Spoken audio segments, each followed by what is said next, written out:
200 years ago, a young and foolish priest held an exorcism in the gray house on Griffin Drive. He did it without the approval of the church and with little to no experience. He went about the house, blessing the walls so that no evil could hide there, the floor so that no evil could tread there, the windows so that no evil could climb through, and the threshold so that no evil could pass through ever again.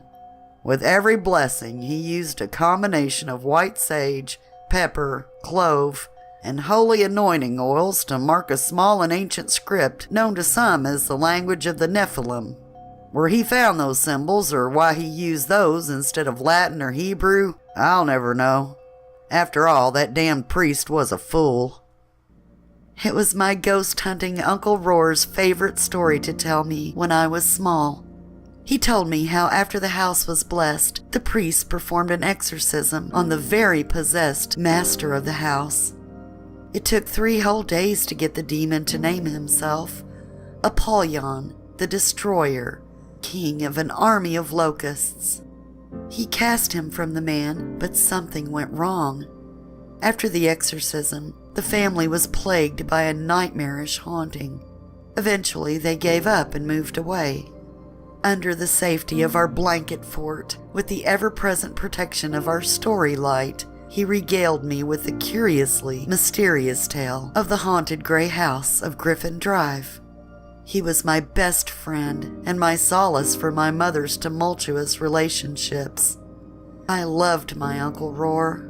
He passed away in a freak accident right before my 16th birthday and left me everything he owned. Rory, his namesake, was born 2 days later. With the chaos that followed the death of my beloved uncle and the birth of my sweet brother, his estate was quickly forgotten. Right before little Rory turned 1, our mother chose to end her life. The doctors said it was severe postpartum depression. I was sure it was my abusive stepfather, John. Rory and I lived in hell for a year until John came into my room one night. We left the next morning before the sun was up. I sold Uncle Roar's beloved car that he left me. We needed the money to escape John. In the process of cleaning out old ghost hunting equipment, I found a worn old notebook titled Griffin Drive and a manila folder with my name on it. The long and short of it? Uncle Roar had purchased the house on Griffin Drive to protect people from the nasty spirit inside. He had spent my childhood quietly preparing me for when I would be entrusted with the burden. My Uncle Roar had also spent my childhood lying to me. In 1823, a family of 5 moved into the house. Only 2 survived. The father beat the mother nearly to death. The mother's last action was to bash in the skull of their middle child while his siblings watched. The house then remained mostly vacant for many years. Rumors of blood-curdling screams and missing people chased away any potential buyers for over a century and a half, until in the early 2000s, a house flipper bought the house. They reported no hauntings or nefarious acts during the entirety of the renovation, until the night the last of the repairs were completed. One woman was found with a giant, gaping wound.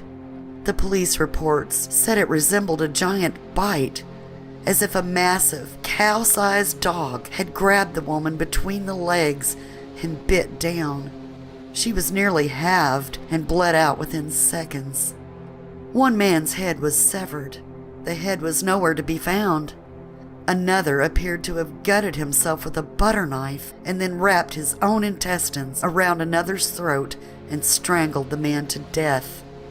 The bits and pieces of offal found throughout were all that was left of the other members of the house. A handful of years later, my Uncle Roar and his paranormal group held a session in the house.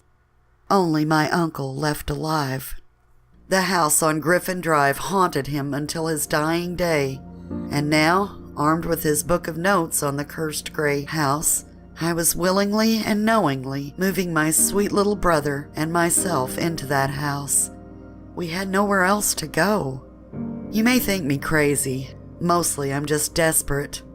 I'd rather face the evilest of paranormal beings than stay with the monster that calls himself my stepfather. The once gray siding was faded and peeling from the house when we arrived. I imagine the centuries of screams are what curdled the paint.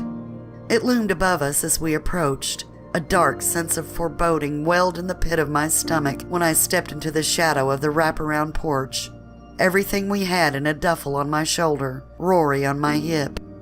I raised my fist and shakily knocked on the door. Of course there was no reply. It was just a house. A murderous house with a lineage of death. The key glided into the lock, freeing the bolt with a metallic click. The door moaned as it slowly swung inward, and an old piece of police tape fluttered free from its prison in the jamb. "Hello?" My words reverberated throughout the house. "I know you're here.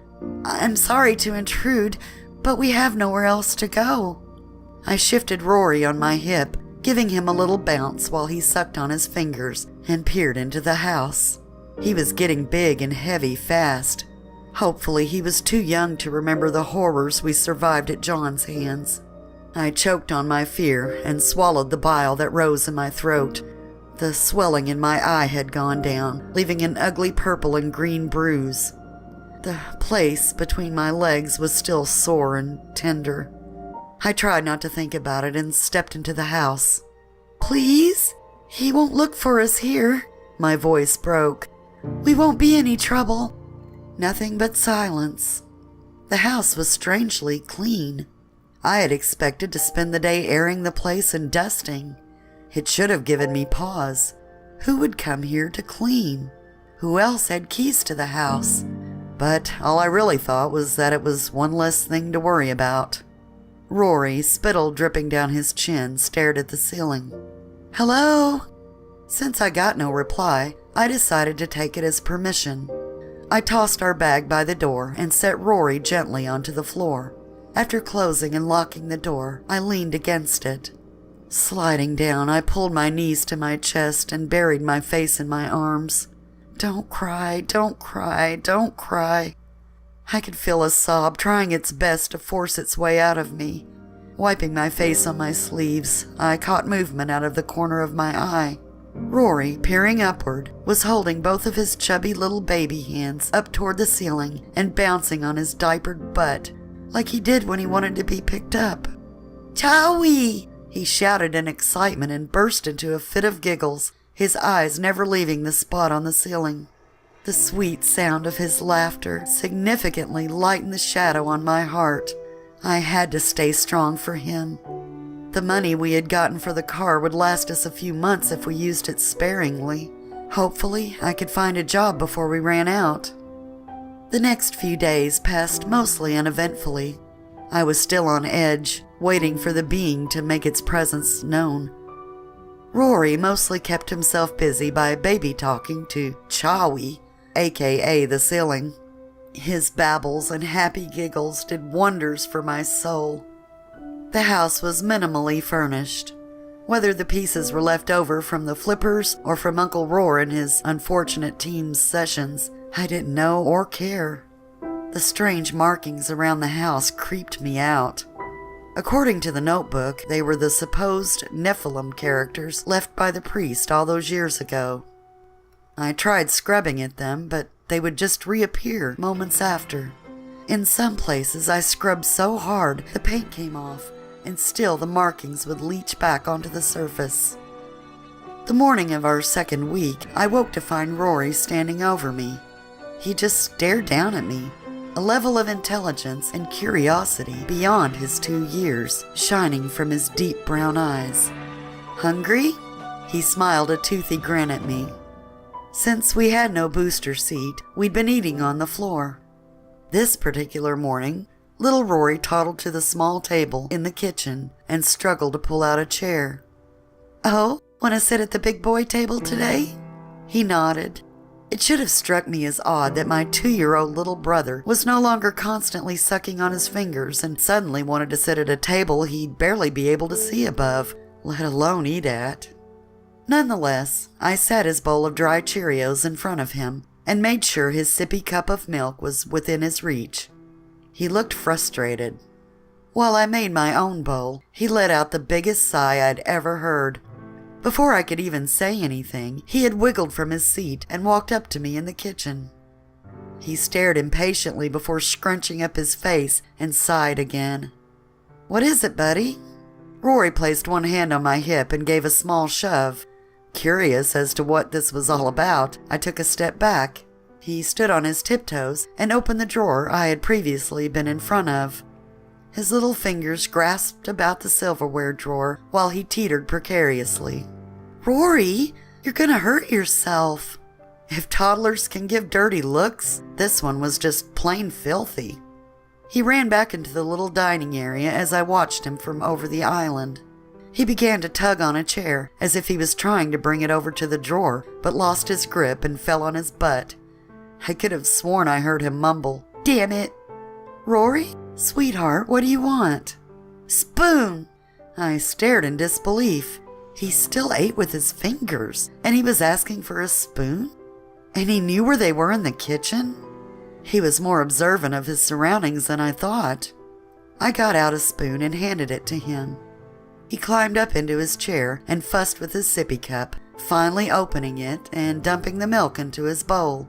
Now content, he began to eat his cereal as if all this was normal, with a spoon. I could feel the hair raise on the back of my neck. "Rory, what's my name?" He looked at me, annoyed that I had interrupted his Cheerio feast. "Moima." Milk dripped down his chubby chin. After breakfast, we sat in the empty living room. Rory sat patiently by the front door, his toys untouched. "Buddy, what you doing over there?" He turned and looked at me. "Waiting on company." There was a loud knock on the door, to the tune of shaving a haircut. Rory excitedly threw open the door. The most beautiful man I had ever seen stared in surprise at us. His blonde, sun-kissed hair fluttered in the soft breeze that now blew through the house. His bright, emerald green eyes widened as they went from Rory to me and back again. Rory was the first to speak. "Hey, wo wook." The blonde Adonis let out a snort. What the fuck is this? Little Rory grinned at the blonde man. "What do you think?" He did a little pirouette and nearly toppled over. The man, with chin in hand, eyed my small brother. "Seriously, what are you doing?" I recovered from my momentary shock and rushed to the door, pushing Rory behind me. "Who are you? What do you want?" I asked of the man. He smirked. "I could ask you the same." His voice was soft and deep, like velvet dipped in seduction. He stared at me for a moment longer and then gave a deep bow, one arm flung into the air behind him. "You may call me Luke. And just what, may I ask, are you doing in this house?" Rory struggled away from my grasp. "They asked to stay. I thought it would be fun," Rory explained. I can't take it anymore. The beautiful man's face crinkled into the kind of smile that made legs turn to jello and hearts into a quivering mess. "Please, that little voice doesn't suit you. Show yourself." Rory gave me a sidelong glance and then shrugged his shoulders. A shadow rose from his little body like a plume of smoke, rising up until it formed a puddle on the ceiling. It was like looking up at the night sky on a clear night, darker than your mind can grasp, with tiny flecks of light shimmering softly on the surface. "Come now, become something they can fathom," Luke demanded from the door. The darkness on the ceiling stretched and took the form of a man.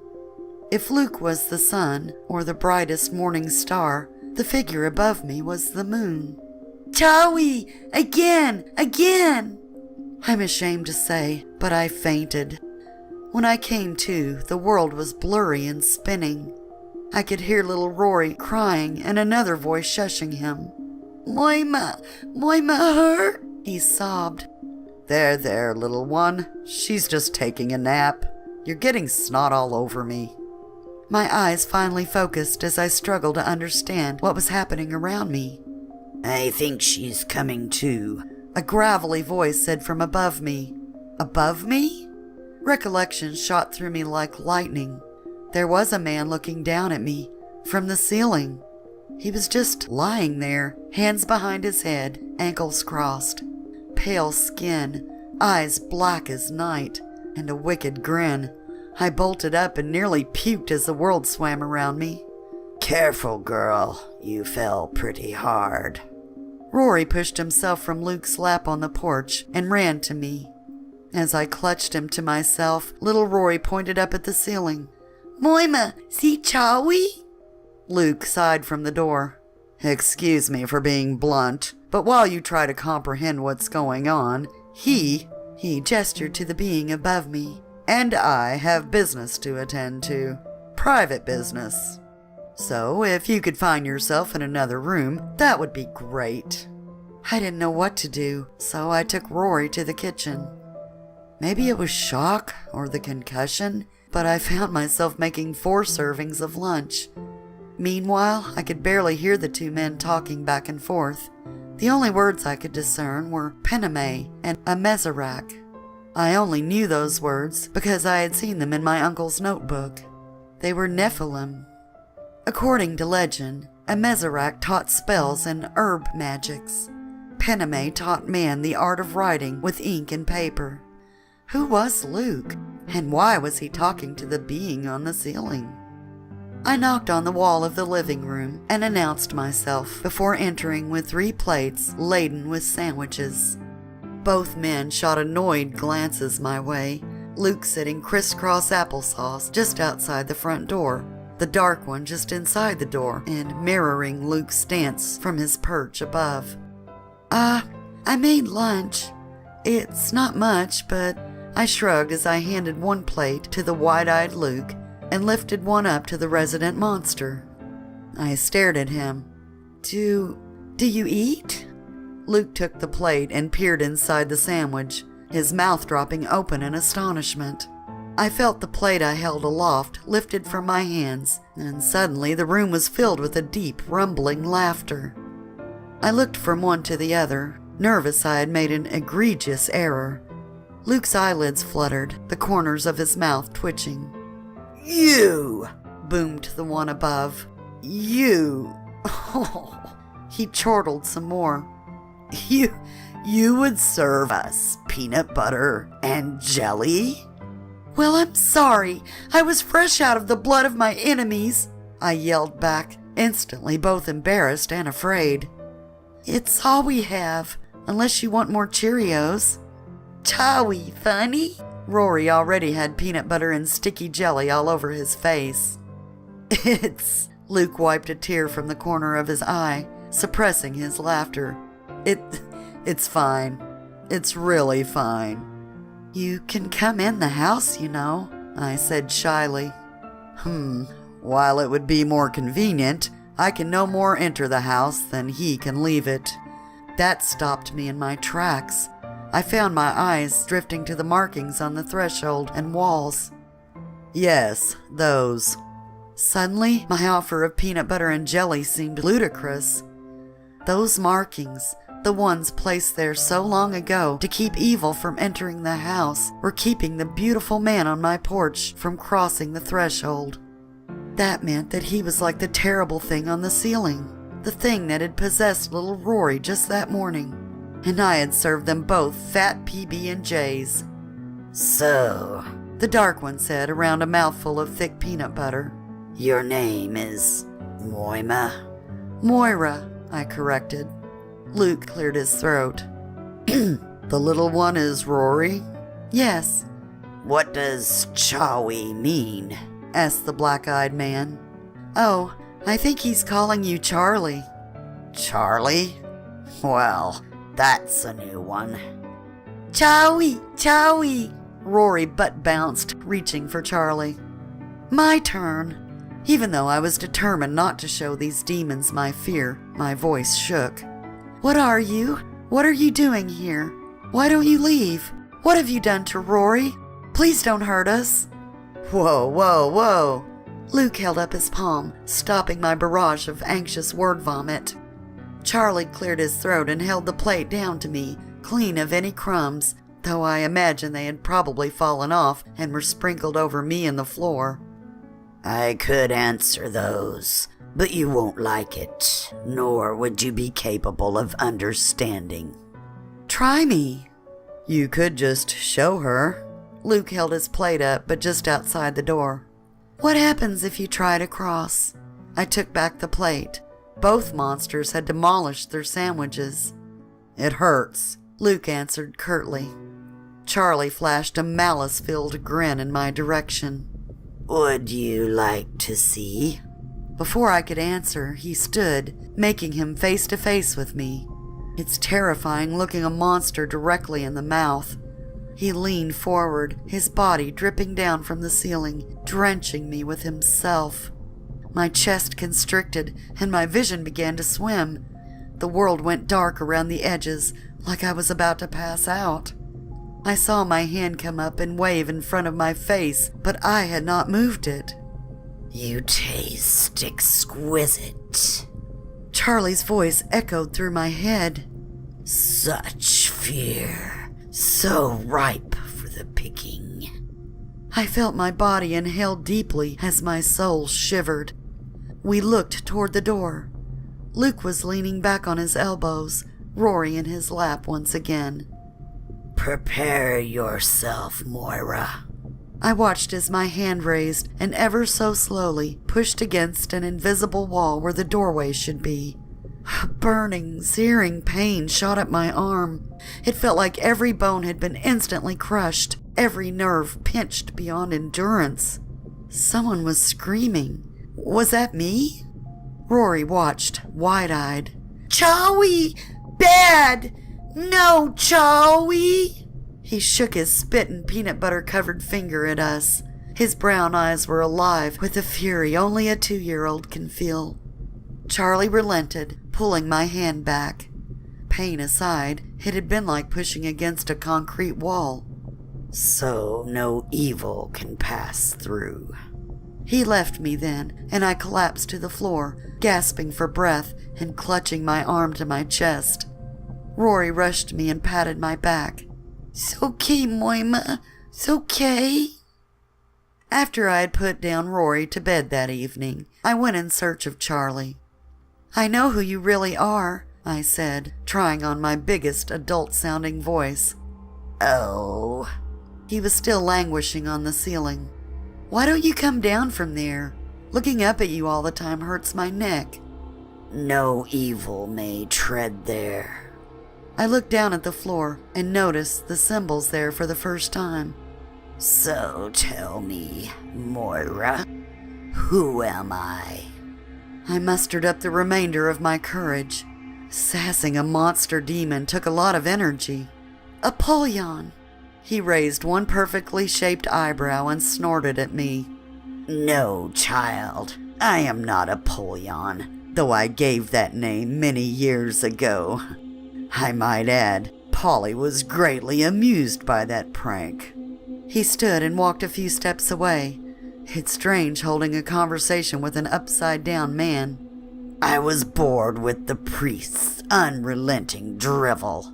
I thought the idiot priest would go away if I gave him a random name. The King of the Locusts was the first name to enter my head that day.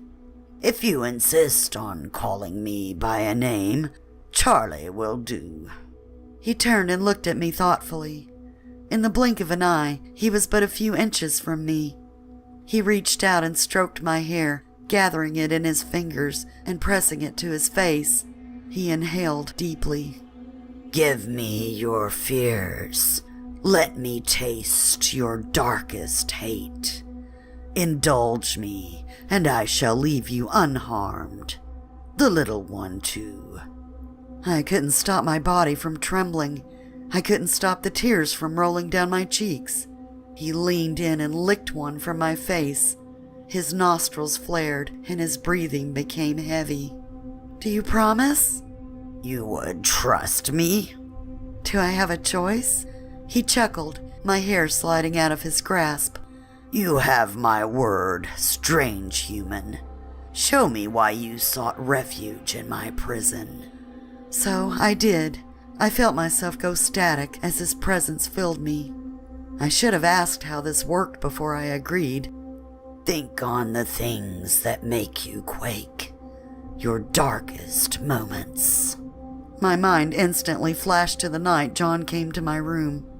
What sort of monster do you take me for? I don't wish to taste that. It is foul and rancid. I felt a small twinge of relief that I could tuck that raw memory away for when I could deal with it. Instead, I thought of the beatings and all the yelling John had doled out since Mother's death. No, silly girl. That is not fear. That is rage.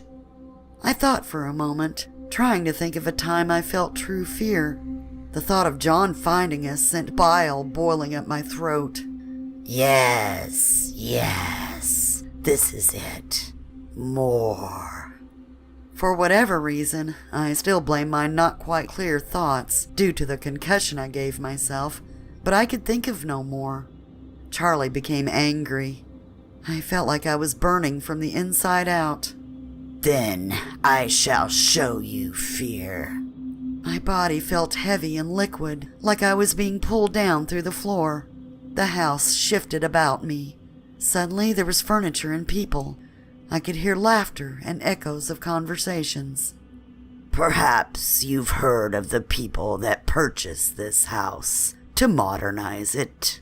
Let me show you the truth of it. I left them alone when they came because they planned to renovate. I had never heard this word before them. You see, when I take you, I have access to all your thoughts and memories.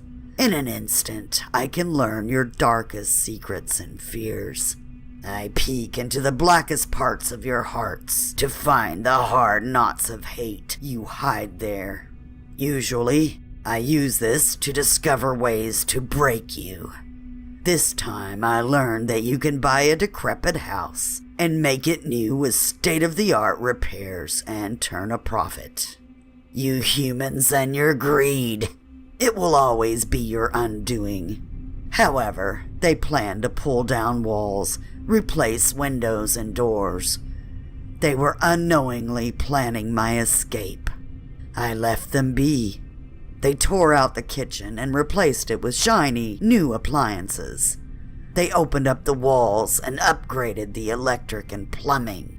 The new windows let in more light, shining upon the freshly refinished floors. Judging by the groaning of the walls, they redid the siding and roof. The night the renovations were complete, they held a small gathering to celebrate. The doors were left open to the night. While they clinked glasses and joked about the supposed hauntings of the house, I drifted to the floor. It had been so long since I stood upright in the world. There was only pain, though. He made me watch his past. "What's that?" a voice called. A small group of people all gathered around a spot on the new linen-colored wall. I watched, filled with his disdain, as the Nephilim script appeared like a dark oil stain on the fresh paint. One by one, each dastardly character seeped to the surface. Amezarach and Pename had taught the ancient humans well. These new humans would taste my wrath. He didn't bother possessing any of them. Instead, he endured the pain that racked both our bodies and showed himself. He took the forms of their greatest fears. He caught one woman in his great jaws and snapped her in half, her blood splattering the new ceiling fan. The doors and windows slammed shut. If I couldn't leave, neither would they. He sunk massive claws into a man's soft eyes and flung him across the room. The long talons tore another's abdomen open with a flick, sending viscera over their makeshift table. The others clambered and screamed. They beat upon the walls and doors. One woman's hair tangled against his rough palm. He ripped it from her head, slowly. He forced me to watch as he tore the party to shreds, each in a different, vicious way. Not even the finest of your doctors were able to piece them back together again. How I wish I could have attended their mass funeral to taste the agony I had wrought. He sluggishly pulled himself from my body. I dropped to the floor and sobbed. I had also pissed myself. You will live, girl. I have hungered so long for a fix.